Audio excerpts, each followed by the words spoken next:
हिंदू धर्म में मांसाहार खाना पाप है या पुण्य? वैसे तो भोजन में क्या खाएं और क्या ना खाएं, ये लोगों का अपना फैसला होता है, फिर चाहे वो शाकाहारी हो या फिर मांसाहारी।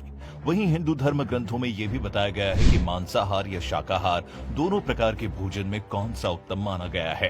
दोस्तों, आयुर्वेद की माने तो मनुष्यों को परमात्मा की सभी रचना को अपनी आत्मा के बराबर मानना चाहिए, अर्थात वो जैसे अपना हित चाहते हैं वैसे ही अन्यों का हित भी करें। जबकि अथर्ववेद में मनुष्यों से कहा गया है कि चावल, दाल, गेहूं आदि खाद्य पदार्थ आहार के रूप में ग्रहण करना चाहिए। यही एक ऐसा आहार है जो मानव जाति के लिए सबसे उत्तम और रमणीय भोज्य पदार्थ है। इसके साथ ही मनुष्यों से उन लोगों का विरोध करने को भी कहा है जो नर और मादा भ्रूण और अंडों के नाश से उपलब्ध हुए मांस को कच्चा या पकाकर खाते हैं। वहीं ऋग्वेद में भी बताया गया है कि गाय जगत की माता है और उनकी रक्षा से ही समाज की उन्नति है। मनुष्यों को उनके समान सभी चार पैर वाले पशुओं की रक्षा करनी चाहिए। जबकि भागवत गीता के मुताबिक मांसाहार खाना मनुष्यों का नहीं बल्कि राक्षसों का भोजन होता है। मांस और मदिरा जैसी चीजें तामसिक भोजन कहलाती है। इस तरह का भोजन करने वाले लोग अक्सर कुकर्मी, रोगी, दुखी और आलसी होते हैं। गीता में भगवान श्री कृष्ण ने कहा है, सात्विक आहार आयु को बढ़ाने वाला, मन को शुद्ध करने वाला, बल, बुद्धि, स्वास्थ्य और तृप्ति प्रदान करने वाला होता है।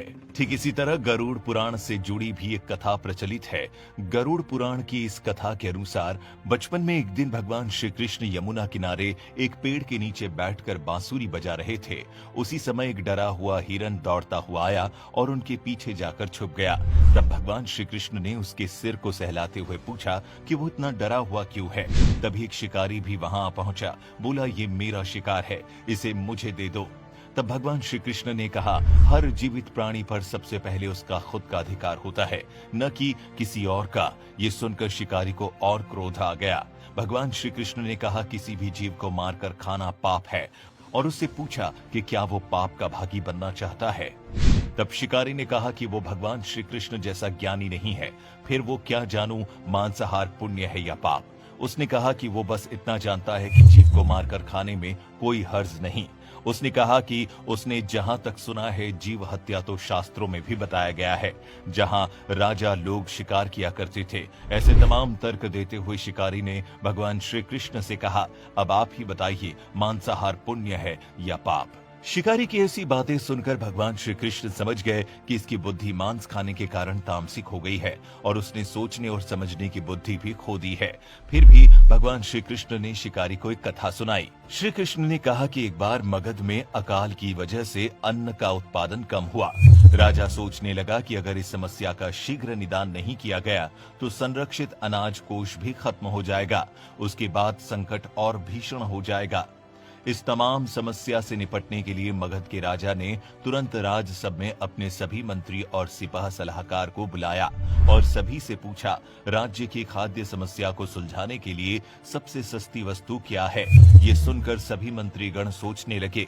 चावल, गेहूं, आलू इत्यादि पदार्थों को उगाने के लिए बहुत श्रम करना पड़ता है और उसमें समय भी काफी लगता है। ऐसे में तो कुछ सस्ता हो ही नहीं सकता। तभी शिकार का शौक रखने वाले मंत्री ने कहा कि उसके मुताबिक सबसे सस्ता और पौष्टिक खाद्य पदार्थ मांस है। उसके बाद सभी सामंतों ने इस बात का समर्थन कर दिया, लेकिन मगध के प्रधानमंत्री अभी भी चुप थे। ये देख राजा ने प्रधानमंत्री की चुप्पी का कारण पूछा, जिस पर प्रधानमंत्री ने कहा कि ये वो नहीं मानते कि मांस सबसे सस्ता पदार्थ है। फिर उन्होंने अपने विचार रखने का कल तक का समय मांगा। प्रधानमंत्री उस रात मांसाहार का प्रस्ताव रखने वाले उसी सामंत के घर पहुंचे जिसने उस प्रस्ताव को रखा था। सामंत ने इतनी देर प्रधानमंत्री को अपने घर आया देख तो वो घबरा गया।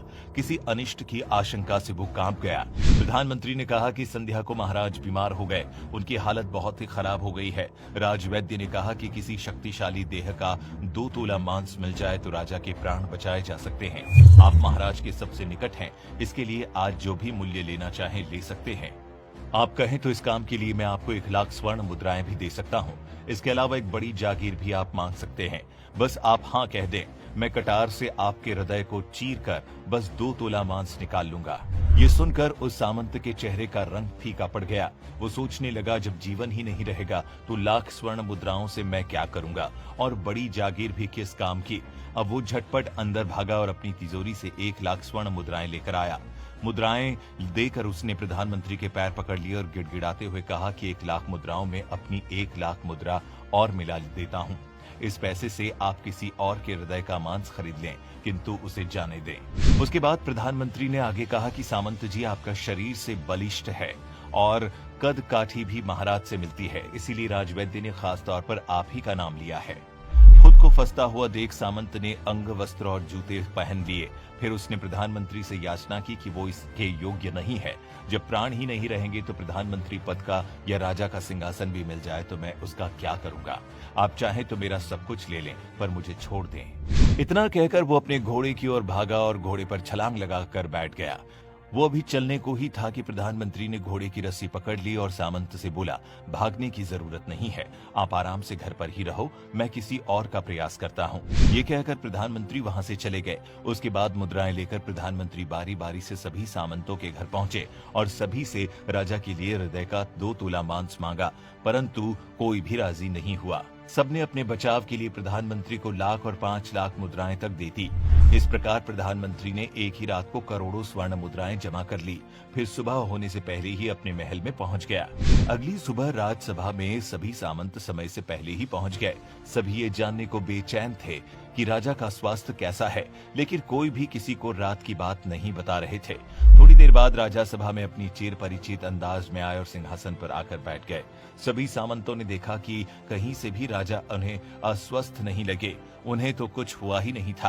प्रधानमंत्री ने उनसे झूठ बोला। हर सामंत के मन में यही विचार चल रहा था। तभी प्रधानमंत्री ने राजा के समक्ष 1 करोड़ स्वर्ण मुद्राएं रख दी। प्रधानमंत्री ने कहा कि 2 तोले मांस के लिए इतनी धनराशि जुटाई है, पर मांस नहीं मिला। अपनी जान बचाने के लिए सामंतों ने ये मुद्राएं दी हैं। अब ये विचार कीजिए, मांस कितना सस्ता है। राजा को बात समझ में आ गई। उन्होंने प्रजा को अतिरिक्त परिश्रम करने का निवेदन किया और राजा के अनाज भंडार में से अनाज निकालकर श्रमिकों को दिया। उन्होंने पौष्टिक सब्जियों की खेती का तुरंत आदेश दिया।